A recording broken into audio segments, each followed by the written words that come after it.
Now turn to Section 3. Section 3. You will hear two students discussing a seminar report.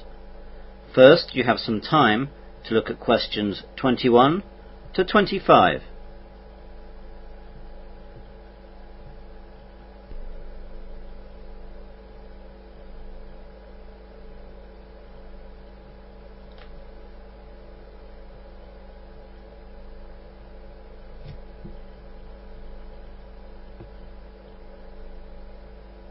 Now listen carefully to the discussion and answer questions 21 to 25. Hi Adrian, what are you reading? Oh, hi Nick. It's just an article on Australian immigration. I'm doing a report on it next week in a seminar for Dr. Ronaldson. On immigration? That sounds exciting stuff. Yes, it's not really very exciting, but there are some interesting bits. Such as?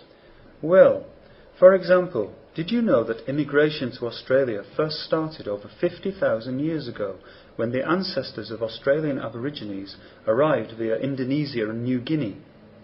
I can't say I did know that the Aborigines arrived in that way. Exactly. It's not as boring as you might think. Well, do you want to run through some of your ideas? I'm not doing anything right now. That would be great, thanks. Fire away then. OK. Well, after the Aborigines, there was obviously a big gap until the next settlers arrived from London. Europeans began landing in the 1600s and 1700s, and the country was colonised by Britain in 1788. Weren't the first colonists just criminals transported by Britain?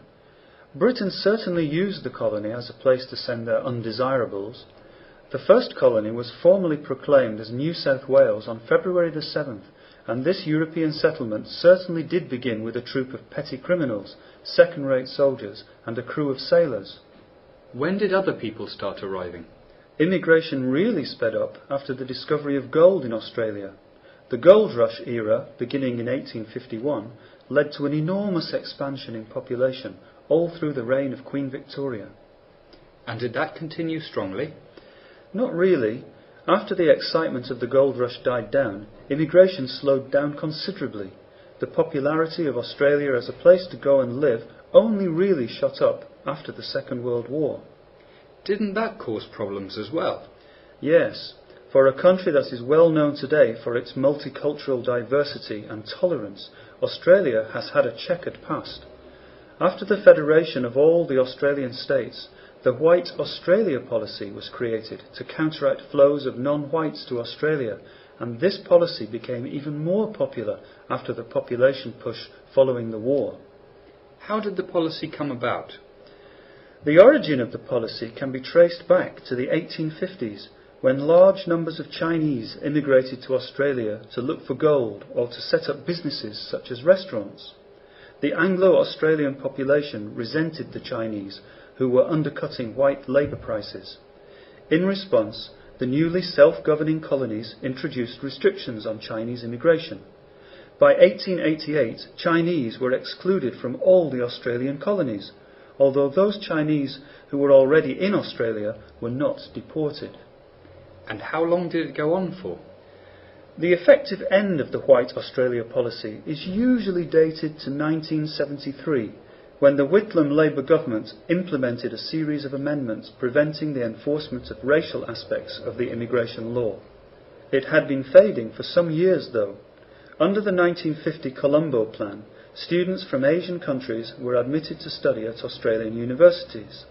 This trend continued when in 1957 non-whites with 15 years residence in Australia were allowed to become citizens. You now have some time to look at questions 26 to 30.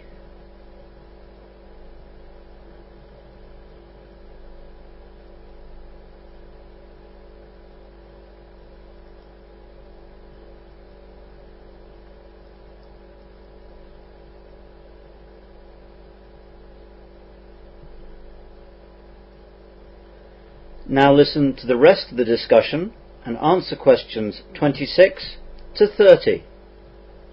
What's immigration like today? I hear a lot about it in the news. Yes, it's become a very important issue in politics. There are currently 2 immigration programs that allow permanent migration to Australia. They are the Migration Program and the Humanitarian Program. What's the difference? To be accepted into Australia under the Migration Program, a person must be a skilled migrant or sponsored by a family member that already lives in Australia. The Department of Immigration says that the Migration Program for 2004-2005 has 120,000 places available for migrants, with a strong focus on attracting skilled people and people who agree to live in regional areas of Australia. What about the other program? What's it called again? The Humanitarian Program.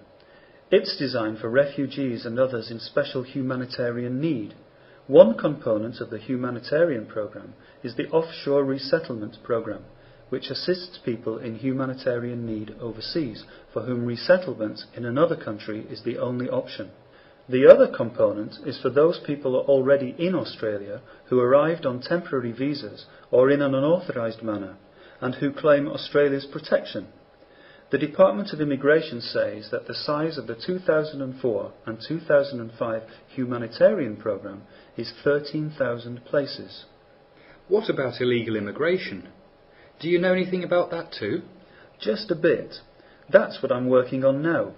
Illegal migrants under Australia's immigration laws are those who enter Australia without authority, overstay visas, work without appropriate approval, or have their visas cancelled. Australia's Migration Act in 1958 requires that all non-Australian citizens who are unlawfully in Australia be detained, and that unless they are given permission to remain in Australia, they must be deported as soon as is practical. Well, that sounds pretty good. I'm sure your presentation will be excellent. Thanks, I hope so. That is the end of section 3. You will now have half a minute to check your answers.